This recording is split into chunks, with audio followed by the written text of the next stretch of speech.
What's up guys, Lou here, and I just picked up the brand new Chromecast, which was announced yesterday, and there was some next day shipping available on Amazon, but they sold out pretty quickly. I don't know if there are any remaining right now, but I will link it down in the description so you can check the pricing and availability at the time that you're watching this. This thing is 35 bucks and it claims to do some pretty impressive things for that price. I'm excited to check it out, see how it operates, see how it works. As you can see on the back here, it promises to give you, your usual smartphone functionality on your television. You've got Chrome capabilities, YouTube capabilities, Netflix, and anything from the Google Play Store. And it does all of that in an incredibly tiny little device. I wanted to do a really quick unboxing because it is such a brand new device. This is the thing, this is all you need. This little guy right here, it looks about the size of a USB key, and it has an HDMI on one side, a micro USB on the other side, and then what looks like a little button. And then what looks like a little button. Yeah, and then a little button as well, probably a power button. Not 100% sure, but that's the device that does all the magic. You will need USB power for it, so I assume that's the other part that's inside of here. Plug it in, attach USB power, switch the input, set it up, and you are good to go. Yeah, so here's the other items in the box. You have a USB cable, a tiny little USB power brick right here, and then lastly, you have an HDMI extender. So I guess if your HDMI port is not all that accessible or you can't fit the dongle in there, you have an option to extend it using this HDMI extender. And then there's a tiny little manual that I almost missed in there.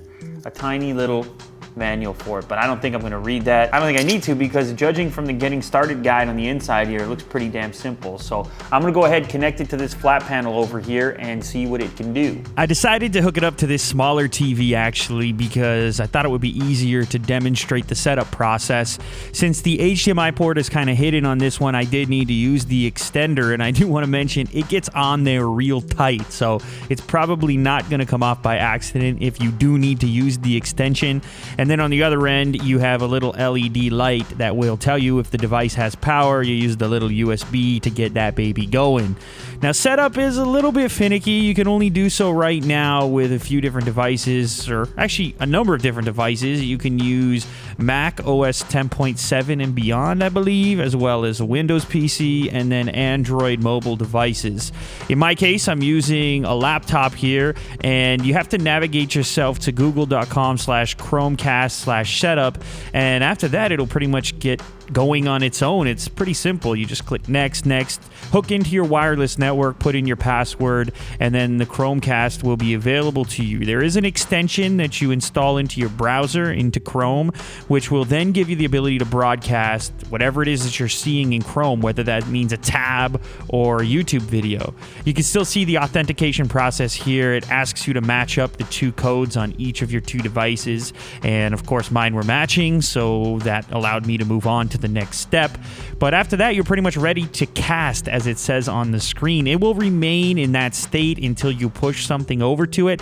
So you have a couple of different options if you're on YouTube, for example. Right in the YouTube video on the bottom portion, there is a cast button, and you can click that button and then just cast the video portion of your page. Or if you want to get fancy, you can cast the entire Chrome tab. So if you're on a site like Amazon, for example, I just did this for an example, of course. You can see me scrolling through here. There's a tiny bit of lag, but actually pretty damn useful, and I could see myself using this for a number of different applications. So you can either cast a tab and see your entire web browser, or you can cast an independent video, but everything's pretty seamless and much quicker than I expected it to be, especially for a $35 device. This thing is actually pretty impressive.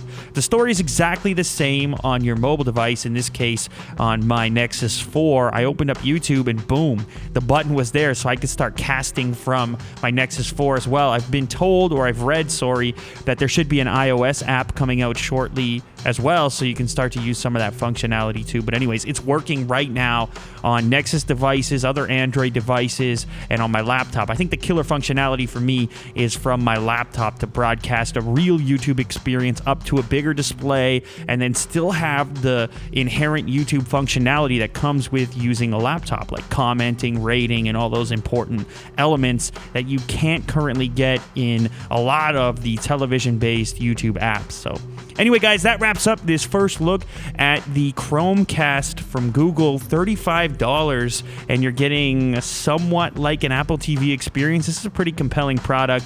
As I said earlier in the video, you can check out the links in the description. I hope it's still not sold out, though it might be.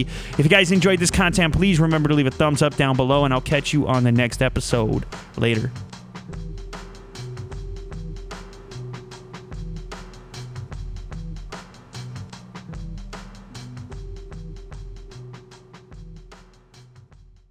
And then what looks like a little button.